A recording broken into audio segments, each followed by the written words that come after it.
warahmatullahi wabarakatuh.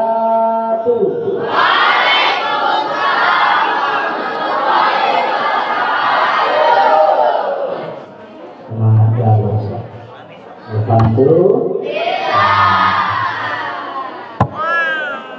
Yang saya hormati Tuan Guru kami, ayah hamba kami, pimpinan Pondok Pesantren Ulid Noha, ayah hamba Abi Al-Mukarram Ustaz Muhammad Sadiqin, Magister Pendidikan Islam. Mudah-mudahan beliau ini Allah panjangkan umurnya, Allah sehatkan badannya. Karena kami ini adik-adikku, harapan kami ini mungkin hari ini orang melihat kami, yang hari ini orang banyak kenal kami Ustaz Desa. Siapa gurunya jauh sebelum Ustaz jadi Ustaz. Dulu beliau yang ngajari aku. Maka jangan aku tak heran kalau diundang ke sini, karena ini merupakan rumah kami dulu. Bapak kami, beliau dulu pernah mengajarkan aku tentang kitab Kifayatul Ahya. Sampai sekarang ingat. Kalau kamu tengok di mana beberapa kali aku ceramah, hampir seluruh apa yang diajarkan oleh dia. Itu luar biasa. Maka takzim kepada guru harus senantiasa setiap waktu doakan untuk guru kita. Jangan pernah lepaskan untuk mendoakan guru. Yang saya hormati Umi Destini, ini juga guru saya. Ya, dari SMP masih kecil-kecil. Hari ini udah jadi ustaz. Kadang-kadang aku yang merasanya aku lebih tua daripada mereka. Iya. Yang saya hormati lagi kepala sekolah MA Ustaz Irawan. Aiko juga guru aku. Masih kecil-kecil. Belum ada panggilan Ustaz, belum tahu saya itu mana. Tapi alhamdulillah berkat beliau ini sampai hari inilah orang kenal nama Ustaz Desa. Kalau udah kenal nama tak mungkin sampai ini. Yang saya hormati Bapak Junaidi, Kepala Sekolah MTS Ulid Noha. Alhamdulillahilladzi anzala sakinata baina qulubil mu'minin liyazdadu imanan ma'a imanihim. Asyhadu an la ilaha illallah wa asyhadu anna Muhammadan abduhu wa rasuluh. Allahumma shalli ala sayyidina Muhammad wa ala ali Muhammad. Bisa segar kalau di situ? Ada segar kalau? Kata Nabi, la yaqudu qaumun yazkuruna Allah illa haffatuhumul malaikah. Tidaklah berkumpul satu kaum yang kaum itu mengingat Allah kecuali Allah akan mengirimkan malaikat untuk mengelilinginya. Mudah-mudahan hari itu tidak dikelilingi malaikat. Amin. Tapi tunggu, malaikat perlu. Malaikat Israel lajulah kamu. Yang kedua, wa ghasyiyatuhumur rahmah. Kata Nabi, orang yang berkumpul, yang berzikir kepada Allah sama seperti itu pada hari itu, maka Allah akan menurunkan rahmat dan kasih sayangnya. Galak kita disayang Allah? Galak. Galak kita disayang Allah? Kalau orang memandang dengan kasih sayang, sebesar apapun kesalahan kita, maka kesalahan itu tidak ada bandingnya dengan satu kebaikan kita. Betul? Itu kalau dipandang dengan kasih sayang. Dulu Ustaz Irawan bertemu dengan Umi luar biasa.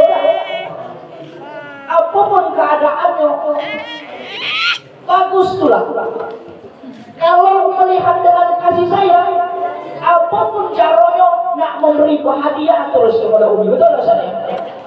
Oh diambil saya rawan bungo di depan sekolah seperti ini, patah bungo. Ditengok nyuai, abang kata saya, nakaklah dulu. Tak tahu yang dijuk, udah tengok lagi. Yang ditengok bungo abang yang diambil bungo ni. Pas sampai ke uminya, pas ditengok pasti dia bungo teh ayam. Nah keluar. Tapi kalau dengan rasa cinta, maka segala itu akan hilang kejelekan-kejelekan. Begitupun kalau kita memandang orang dengan kebencian, apapun masalah orang itu, hebat orang membantu kita, maka kita akan memandang, oh mungkin dia itu membantu ada kendangnya. Dia kasih minuman, jangan diminum lagi, ada racun. Ya kan? Karena kita memandang orang dengan kebencian, maka galak kita disayang oleh Allah. Nah, kalau galak disayang oleh Allah, maka rajin-rajinlah berkumpul dengan berzikir kepada Allah. Yang ketiga, wa alaihimus sakinah. Allah berikan ketenangan hati kepada orang yang sering berkumpul dan mengingat Allah. Tenang gak hati kau? Tenang gak? Tenang gak hati adik-adikku di sini? Tenang? Tenangnya Ustaz, alhamdulillah. Betullah ada hari lausa itu kami belajar sejak pagi sampai sore. Keruan. Yang selanjutnya kata Nabi, wa yazkurunallaha fi man indahu, maka Allah akan menyebut-nyebut nama kita di kalangan makhluk yang bersama. Siapa itu? Para malaikat disanjung-sanjung oleh Allah Subhanahu wa taala. Mudah-mudahan yang hadir pada hari itu Allah tenangkan hatinya. Amin. Yang hadir pada hari ini adalah orang yang dicintai oleh Allah. Amin. Yang hadir hari ini mudah-mudahan besok emak bapaknya datang bawa bekal. Itu. Iya tuh apa? Dulu ada lagu ini. Apa namanya itu? Lagu yang aturan aduh Aisyah Umilan ilahnya Ulusi kalitahan hingga ikut masalah.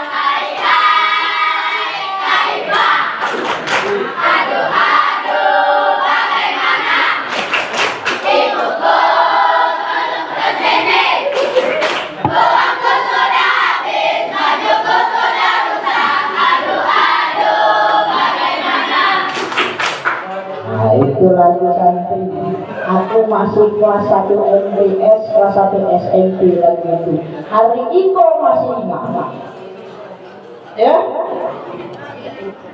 Yang saya hormati lagi ini Ustadz Junah, Ustadz saya juga Ustadz Sundoyo. Ini jauh-jauh Bapak Kades Sertasari, Pantai Hilir, sampai ke sini luar biasa. Selamat datang Ustadz. Baik, anak-anakku yang berbahagia, memang kita ini pesantren ini mau tidak mau kita harus mengakui yang jadi baik banyak, yang jadi rusak juga banyak. Betul ya? Betul tidak? Ustaz kepala pesantren banyak tidak? Banyak. Yang lebih pintar dari maling banyak di pesantren. Tidak berdaya dulu. Apa katamu, jangan kalau salah pulang ke rumah, pulang ke kampung kalau salah bawaannya lebih pintar daripada maling di pesantren. Betul tak? Ambil kasih peniti. Tahu kasih peniti? Jarum pentol. Ditengok di lemari kawan. Siapa yang hari ini bawa lauk, bawa sambal? Selesai. Terbuka lemari orang. Kamar yang bawa lauk, awak yang tidak. Inilah pesantren.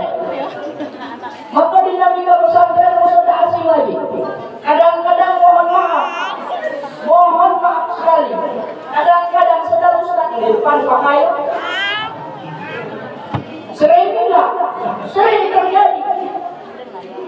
Anak-anakku yang dimuliakan oleh Allah Subhanahu wa Ta'ala,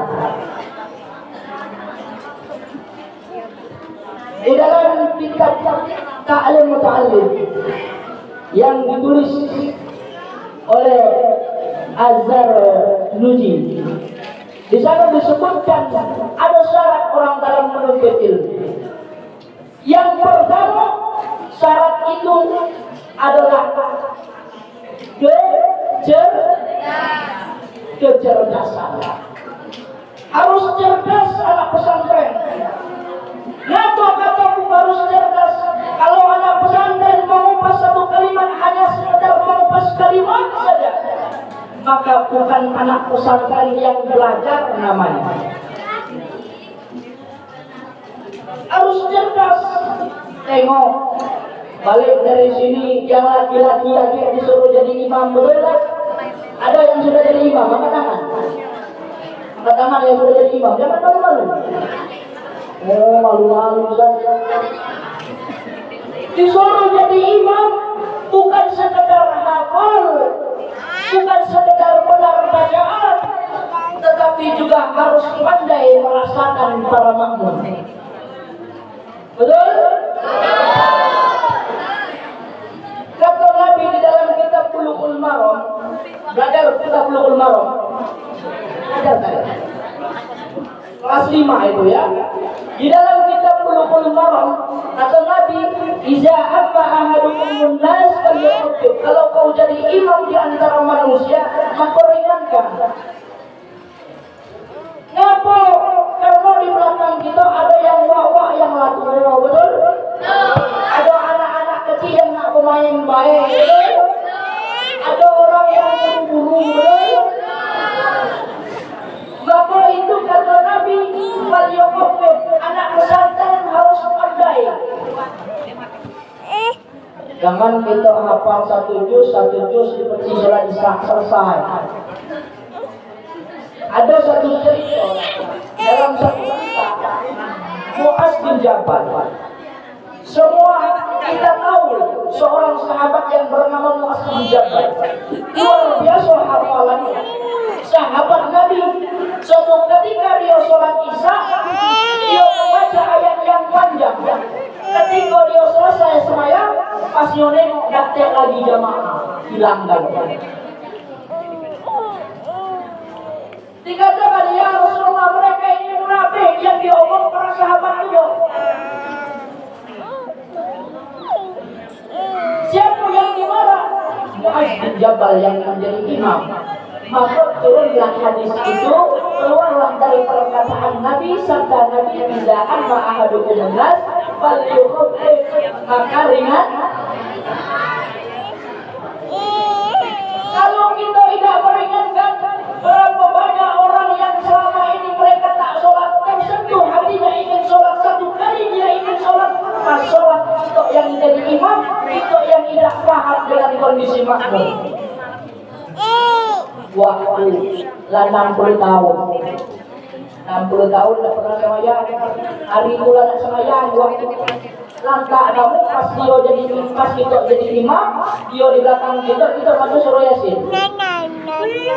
Perasaanku hari itulah selesai waktu sembahyang, tak sembahyang lagi.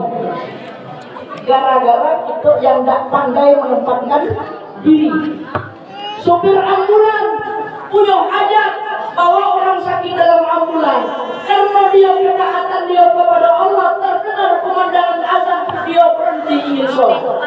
Ketika dia ingin berhenti sholat, kita baca surat yang panjang, selesai supir ambulan saya masih tengok di dalam ambulan, datang lagi waktu kita lagi nama terakhir lagi.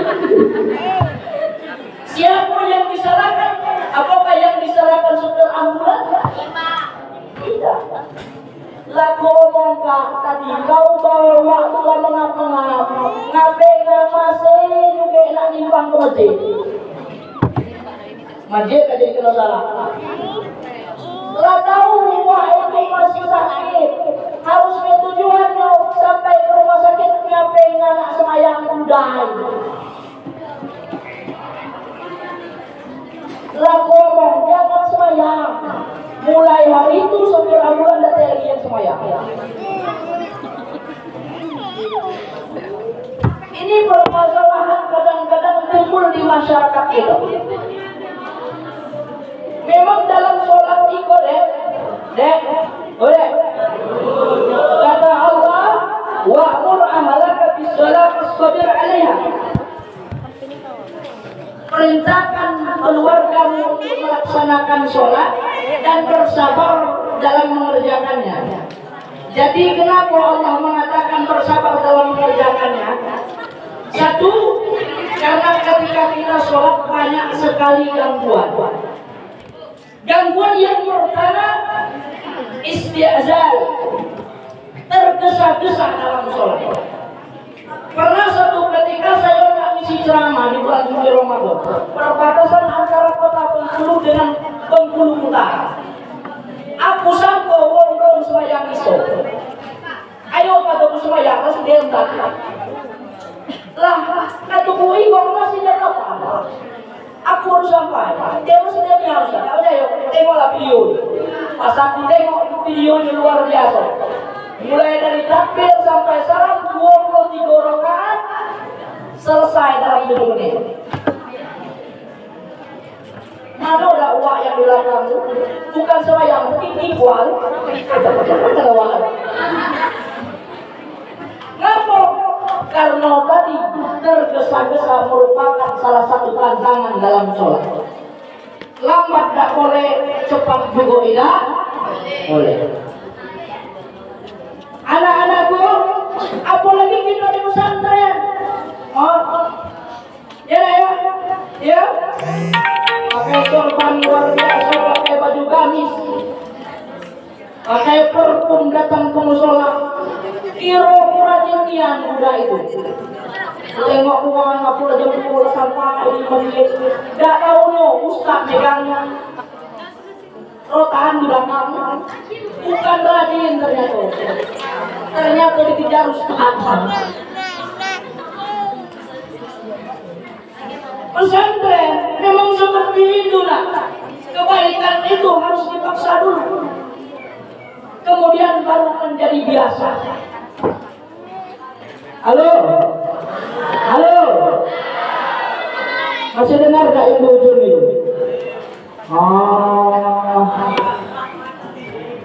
Adalah PW, posisi WNH.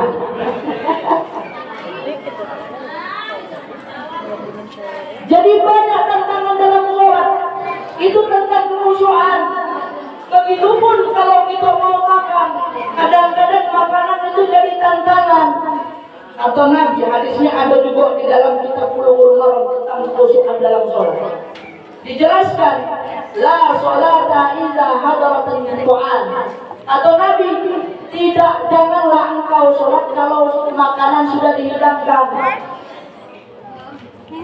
Lebih baik sholat mikir makan atau makan mikir sembahyang? Makan mikir sembahyang atau sembahyang mikir makan? Makan mikir. Artinya apa? Sakit kehati-hatiannya, jangan sampai kita tak masuk dalam sholat. Selanjutnya, apa yang mengganggu kita sholat? Yang mengganggu kita sholat, keluarnya kotoran dari dua jalur, baik dari belakang maupun dari depan. Enak ya? Ya, buku Bulughul Maram silakan dibaca. Bertanya dengan gurunya. Karena aku menengok di sini banyak ustaz-ustaz yang luar biasa, yang mereka juga dulu mengajarkan saya.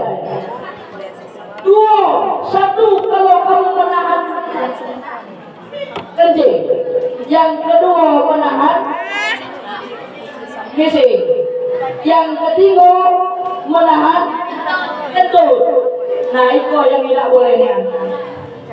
Hukumnya apa Pak Ustaz? Hukumnya makruh.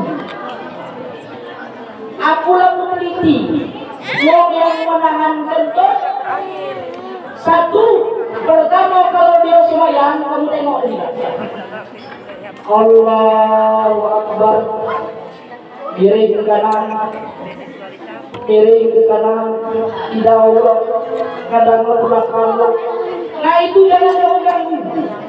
Yang keluar yang itu sama yang membantu jangan kamu ganggu, jangan yang kamu ganggu. Kamu tersenggol itu, kamu bermarah. Iya. Yang kedua ciri orang yang menahan gendut, rukuknya putus-putus.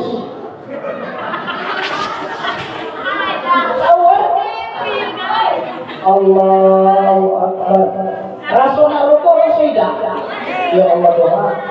Allah Tuhanku. Ya Allah Tuhanku. Ya Allah. Selesai. Ada anak-anak lain. Yang rukuk rumah itu bertahan setengah mati, ada anak lain. Selesai dulu. Allahu Akbar. Selesai. Ini yang sering terjadi, yang kadang-kadang kita tak dapat penjelasannya. Maka daripada itu sebagai santri, ayo menjadi santri yang kritis. Siap? Siap? Siap, lalu saya. Di dalam kitab yang dituliskan oleh Al-Baihaqi menukilkan satu hadis Nabi Shallallahu Alaihi Wasallam, katanya Allah akan mengangkat derajat orang yang beriman dan yang menuntut ilmu. Jadi anak-anakku mudah-mudahan Allah angkat derajat. Dulu saya pribadi perut besar, mohon maaf, kecil, cengking, rempengan, hitam mulu udah. Sekarang banyak masih kecil juga. Tapi lagu perkembangan agak besar. Allah angkat derajat lewat tadi kita belajar. Kalau menurut zaman itu banyaklah puasa daripada makan. Tapi dengan adanya kita belajar dari proses belajar, maka kita akan mengenal manisnya daripada hasil jerih payah kita. Kata Nabi, pun aliman, jadilah engkau yang orang yang berilmu, karena orang yang berilmu lebih baik dia tidur baik berpahala. Betul tak? Kenapa? Sebelum dia tidur, Bismillahirrahmanirrahim, Bismillahumma ahya. Sebelum dia tidur dia mau daripada orang yang semayang tak berilmu, tetap terkubai semayang. Allahu Akbar, Allahu Akbar, Alhamdulillah. Dan dia dibaca waktu. Lebih baik orang yang tidurnya orang yang berilmu daripada ibadahnya orang yang tanpa ilmu. Kalau kita tidak bisa menjadi orang yang berilmu, au muta'alliman, kata Nabi, jadilah orang yang selalu menuntut ilmu. Yang hari ini adik-adikku yang hadir pada hari ini merupakan orang-orang yang sedang menuntut ilmu. Amin.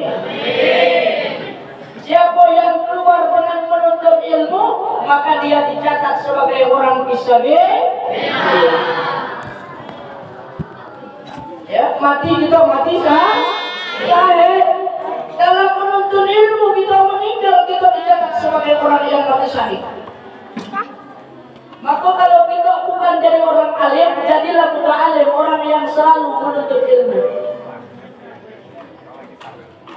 Yang ketiga, menuntut ilmu lidah. Jadi santri nama minggat daripada masuk. Ya kan? Ya kan? Ada yang sudah meninggal. Nah, ada yang di santri sama dulu dah. Zaman ustaz dulu banyak yang minggat kalau itu naik tanda. Sekarang lagi minggat ya. Banyaklah yang minggat daripada itu. Pelajar mencari alasan, ustaz janganlah dulu ustaz masuk ustaz. Gak lagi ya ustaz. Kami nak siap-siap dulu ustaz. Sementara gak lagi habis waktu. Ustaz turun pulang aja. Nah, tak habis waktu yo. Lada ajar belajar. Minimal kalau kau udah mencari ilmu. Yang ketiga mustahil jadi orang yang selalu mendengarkan orang yang alim. Tahu ada guru-guru itu, cari ambil fatwanya. Apa yang dikata guru kita, selagi itu baik kita kerjakan. Yang keempat, kata Nabi, au-muhibban, jadi orang yang senang dengan ilmu. Nuntut ilmu ida, punya ilmu ida, belajar ida galak, nganeng baik. Nganeng ida galak juga, jadi orang yang senang dengan ilmu. Orang yang senang dengan ilmu. Minimal kita tidak mengganggu orang yang sedang belajar. Siap? Ya. Wala takun khamisan, jangan jadi orang yang terima. Apa orang yang terima itu pengacau? Diletak di depan mereka ngacau, DP di belakang mereka nerjang, DP di tengah mereka ikut kanan ikut ke kiri. Tak tepat. Bingung nak letak santri yang mana. Jangan jadi yang seperti itu. Maka itu yang paling baik itu adalah menjadi orang yang selalu menuntut ilmu. Kata Imam Al-Ghazali, ada 4 golongan manusia. Pertama, rajulun yadri wa yadri annahu yadri. Kata Imam Al-Ghazali, seseorang yang berilmu dan dia tahu bahwa dia itu adalah orang yang berilmu, maka dia akan mengamalkan ilmunya. Ikut tingkatan orang yang baik, paling baik orang itu di kalangan kita. Ya nak ya? Ya? Siap jadi orang yang berilmu? Yang kedua, rajulun yadri wa la yadri annahu yadri, yaitu orang yang berilmu, dia tidak tahu bahwa dia itu berilmu, tidak sadar diri. Orang itu perlu kita bangunkan, perlu kita ingatkan. Kau ini alumni pesantren, yuk nih anak-anak, ayo ajar anak ngaji. Itu orang yang perlu dibangunkan. Orang yang berilmu dan dia tidak tahu bahwa dia itu berilmu. Yang ketiga golongan orang, yang ketiga, rajulun la yadri wa yadri annahu la yadri,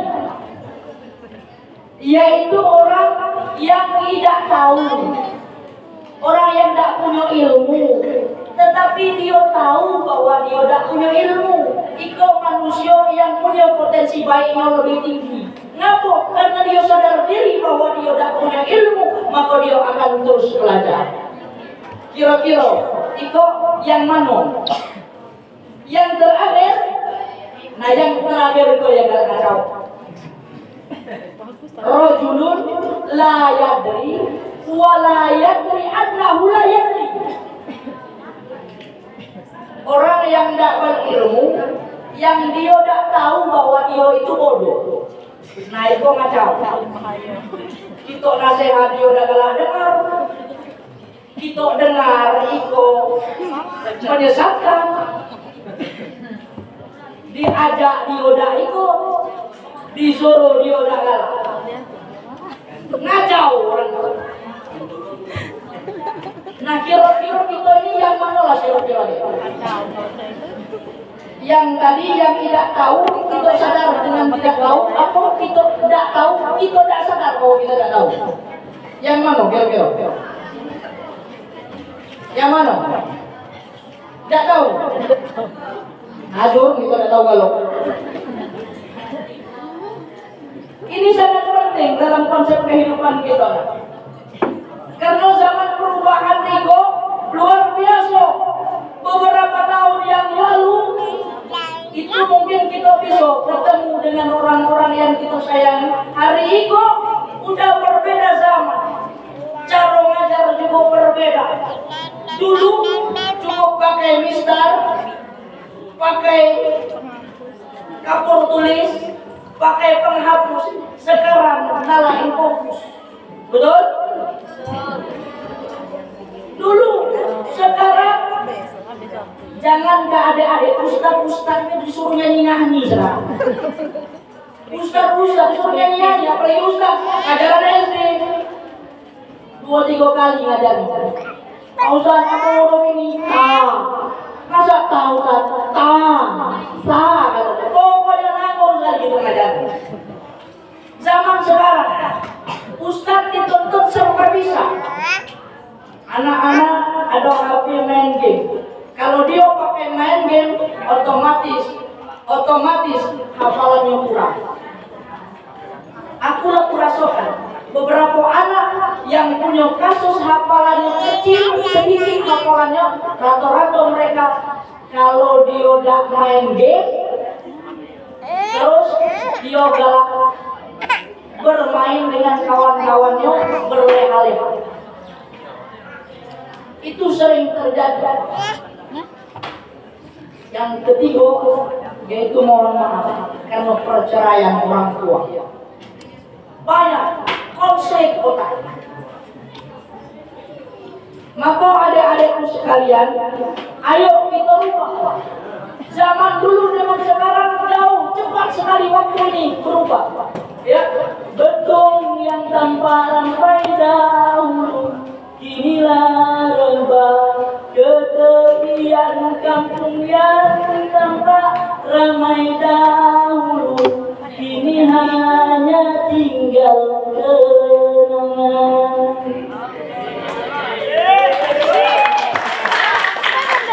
Luar biasa. Dulu nak pulang ke kampung, berjumpa dengan kawan-kawan sebelah. Sekarang walaupun kita pulang ke kampung, tidak ketemu dengan kawan-kawan itu. Sesungguhnya ya jauh dari Aceh. Apa yang ke sini? Aceh tinggal kenangan. Ya saudara, itu perubahan. Tapi kalau kita tidak lari dari tempat kita, mungkin Ustaz sudah tidak jadi Ustaz. Iya. Kalau kita tidak tahan, mungkin hari ini kita tidak ketemu. Banyak kenangan masa lalu, biarlah yang berlalu biarlah berlalu. Kita tatap untuk masa depan. Ini yang paling penting dalam kehidupan kita. Ternyata perubahan itu banyak sekali. Apa harapan dari mama bapak kita yang di dusun? Harapannya cuma satu, nak.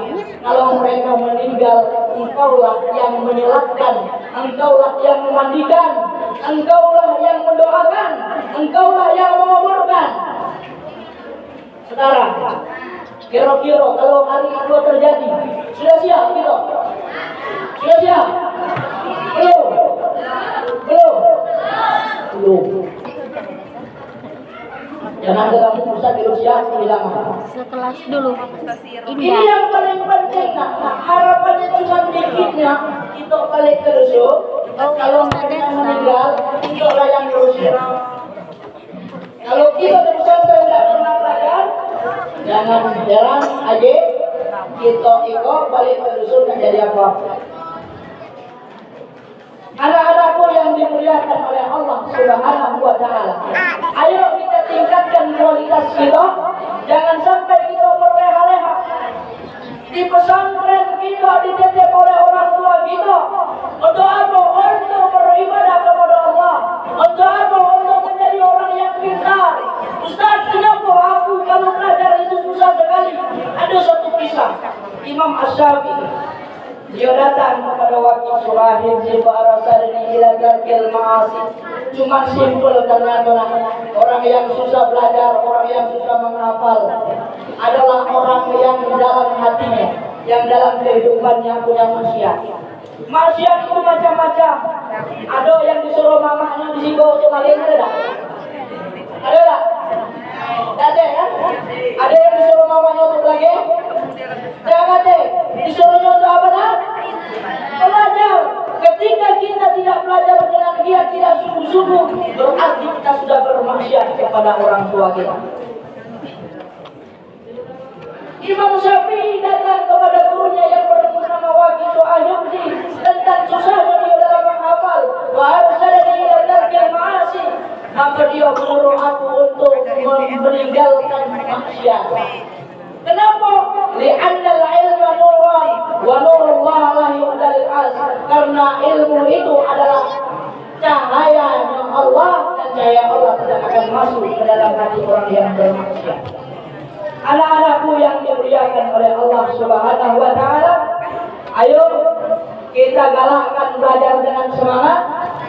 Kita banyakkan hafalan kita banyakkan membaca kitab-kitab. Mudah-mudahan itu menjadi bekal kita di hari tua kita nanti. Amin ya rabbal alamin. Mudah-mudahan yang hadir ini Allah lancarkan segala urusannya. Amin. Allah mudahkan dia dalam belajar. Amin. Allah manfaatkan ilmunya. Amin. Allah berkahkan umurnya. Amin. Demikianlah yang dapat saya sampaikan. Burung pilihan burung cendrawasih cukup sekian sampai di sini. Kalau ada jarum yang patah jangan disimpan di dalam kotak. Kalau ada kata-kata yang salah jangan dipikir sampai botak. Dan saya akhiri, wassalamualaikum warahmatullahi wabarakatuh.